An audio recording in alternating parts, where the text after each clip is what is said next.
Hello everybody, welcome to the Redmen TV. My name is Ben Kelly. It's episode 9 of the Development Watch. I wasn't here last week, I apologise, but now it's only 2 weeks until Christmas and we are heading towards a very busy period for the youth teams, the loan players, and of course the first team, who unfortunately drew with Everton yesterday. But that's not important, we're here to focus on other things. It's 2 weeks till Christmas. Wait there. Ta-da!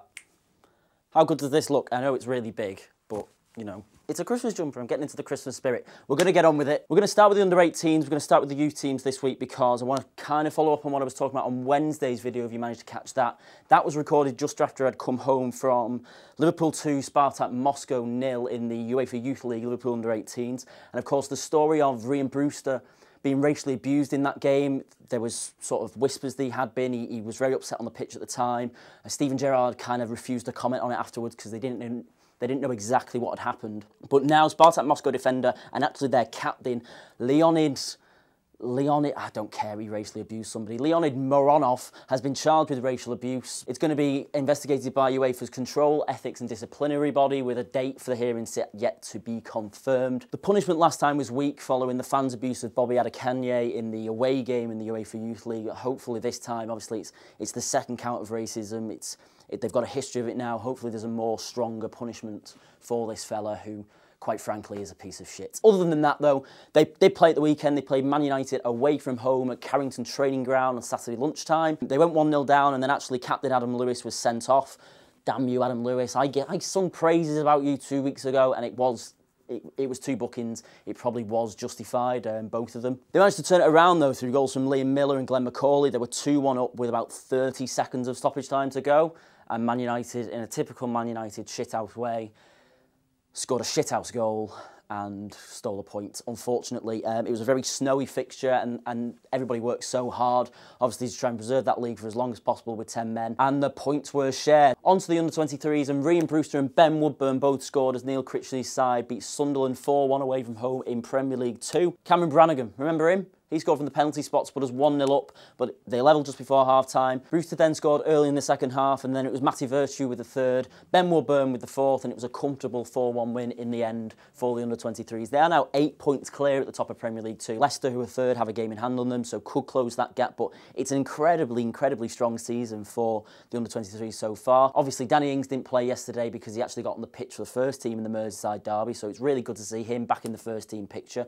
Obviously, Sturridge was injured, so that may have been the reason, but it's always good to see a good player like Danny Ings, a good, honest professional, getting some minutes for the first team side. In other academy news this week, goalkeeper Kamil Grabara signed a new 5-year deal. It was announced on Saturday. And I thought, who better to focus on this week for the Under the Microscope segment, which, by the way, has been promptly named a couple of weeks ago in the last episode. I did ask people in the comments to sort of come up with names for this segment, and the winner, who's going to get my shout out and absolutely no prize whatsoever, is Bentley11, who just simply called it Prospect Report.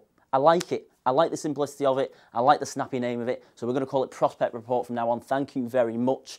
This week, it's Kamil Grabara, obviously goalkeeper for the under-23s, features regularly for them, plays often for the under-19s in the UEFA Youth League under Steven Gerrard. He is a Poland under-17 internationals. He's 18. He's only conceded 4 goals in 8 games for the under-23s this season, keeping 5 clean sheets. He's very strong at collecting crosses from corners, say, or set pieces, and starting counter-attacks, which is something I think we failed to see from Mignolet quite as often as we should. 4 clean sheets in 6 games for the UEFA Youth League at the under-19s level, and Steven Gerrard actually has some very kind words to say about him. He says, I think he's a top goalie. He's coming for crosses and making them look easy. Most keepers would be in trouble with those kind of crosses, but he commands his box so well. Kind of something that's unheard of with Simon Mignolet, you've got to say. But anyway, we'll move on to the loans. Naby Keita, we're going to start there. Scored a great goal in the Champions League as RB Leipzig lost 2-1 to Besiktas on Wednesday. Sadly, Leipzig have dropped out of the Champions League and have drawn Napoli in the round of 32 of the Europa League. I say sadly, now that they've dropped out of the Champions League, we could end up with them in January. It's a possibility. And it's time for your Keita countdown this week. It's only 203 days until we see Naby Keita in a Liverpool shirt. He's unveiled as a Liverpool player.